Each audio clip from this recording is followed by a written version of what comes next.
let me show you how to reverse video in CapCut in the easiest and real way possible.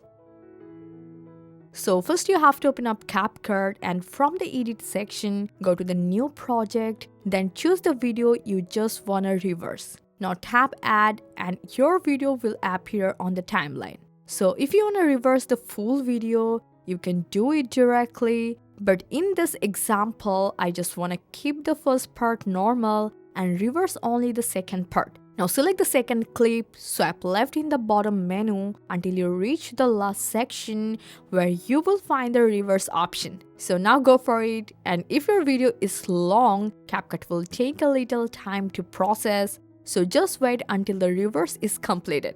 So once it's done, play the video and you will see the second part is now perfectly reversed.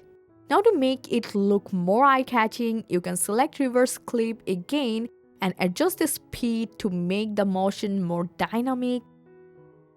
You can also add effects or filter to make the video look even better. So when everything looks good, now watch the video preview and see how it looks after reversing.